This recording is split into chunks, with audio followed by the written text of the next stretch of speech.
Messie, qui avec le nom de l'autre, va dire un petit mot d'encouragement et une parole pour la circonstance.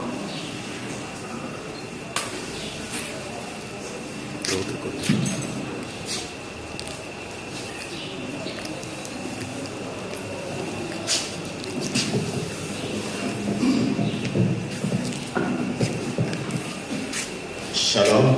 Shalom.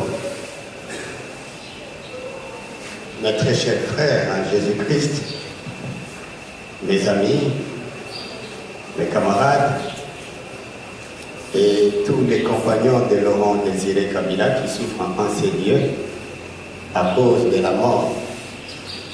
Je profite de cette occasion, en votre nom à vous tous, pour d'abord remercier le révérend Père qui a accepté en cette occasion de dire la messe pour que nous accompagnions la recommandation du repos de l'âme de Laurent Désiré Kabila. L'occasion nous permet de dire à vous, ici présents, et au-delà d'ici, à tous ceux qui peuvent nous écouter, que Laurent Désiré Kabila était assassiné le 16 janvier 2001. Et il était, si je ne me trompe pas, 12h55. C'était mardi, comme aujourd'hui. 16 janvier 2018, mardi, à 12h55, ça veut dire qu'il reste encore un peu de temps pour que sa mort arrive. Laurent Désiré Kabila, c'était un soldat du peuple. C'est un homme qui a consacré toute sa vie pour le bien de son peuple. Et il est mort à cause de ça. Sachez que quand l'instant de la mort était arrivé pour lui, le président Laurent Désiré Kabila était dans son bureau. Et il était en train de parler avec son directeur de cabinet, le professeur Mota, Émile. Ils étaient à deux. Lorsque Rachidi Mouzele, qui était l'un de ces quatre corps rapprochés, est entré par une porte détournée, une porte arrière, pour tirer de 3 balles sur le président. Une balle est allée sous l'oreille gauche, une deuxième dans la poitrine et une troisième dans l'abdomen. Et le président est mort sur place. Il n'est pas mort à l'hôpital de Ngalieba comme on vous l'a dit. Il n'est pas mort à l'étranger comme on vous l'a raconté. Il est mort sur place. Il n'a pas eu le temps de crier ou de demander secours à qui que ce soit. Et quand il est mort, moi, devant vous, votre frère, je n'étais pas avec lui. Je me trouvais à un autre endroit avec d'autres dignitaires du régime. Nous attendions l'audience pour entrer auprès du président. Le destin est arrivé et lui, il est parti. Le pays s'est arrêté ces jours-là. Et vous êtes tous témoins, pour ceux qui avaient de l'âge à cette époque. Notre pays avait 3 pouvoirs. Il y avait un gouvernement à Goma, avec le RCD. Il y avait un gouvernement à Guadeloupe, avec le MLC. Et il y avait le gouvernement ici. Et donc nous étions en pleine guerre quand le président est mort. Et sa mort a constitué pour la République démocratique du Congo une occasion de menace grave pour sa balkanisation, pour le chaos.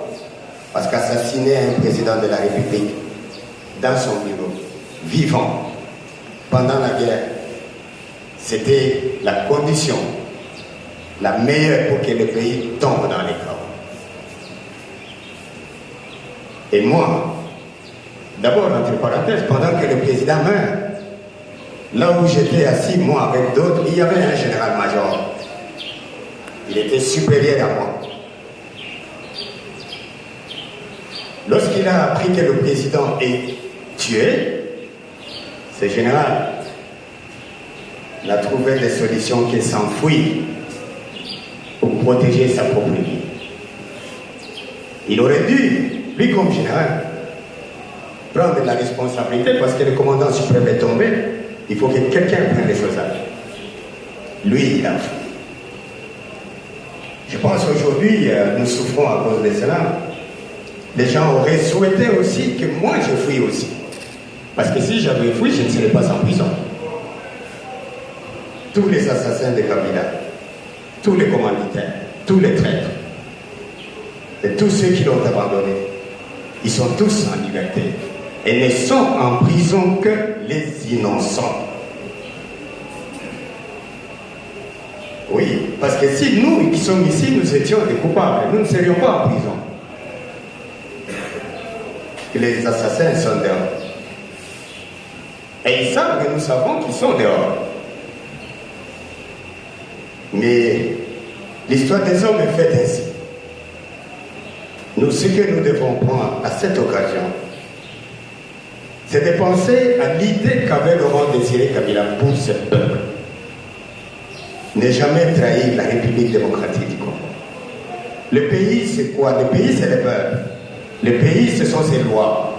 Le pays, ce sont ses valeurs. Et lorsque Kabila dit ne jamais trahir le pays, il veut demander à chacun de nous de ne jamais trahir son peuple, de ne jamais trahir ses valeurs, de ne jamais trahir ses lois.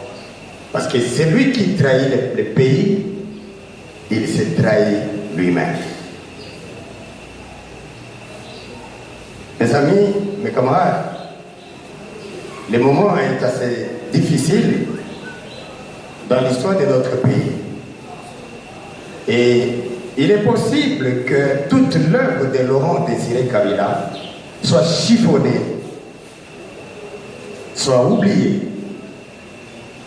soit dénigrée, en jetant même de l'opprobre sur sa mémoire, à cause de ce qui se vit actuellement au pays. Mais moi, j'étais le fidèle de Laurent Désiré Kabila. Et je lui ai prêté serment que je ne les trahirai jamais. Je demande à vous qui m'écoutez, ici ou ailleurs, de vous souvenir en mémoire glorieuse de Laurent Désiré Kabila. Quoi qu'il arrive, c'est quelqu'un qui n'a pas trahi la nation.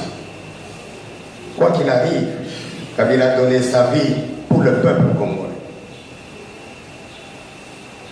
Et le peuple est vivant. Je demande au peuple congolais, ici ou ailleurs, de continuer à garder une mémoire glorieuse pour Laurent Désiré Kabila. C'est un homme qui a aimé le peuple. Et je sais, pendant que je dis ces choses, vous tous, vous l'aviez beaucoup aimé.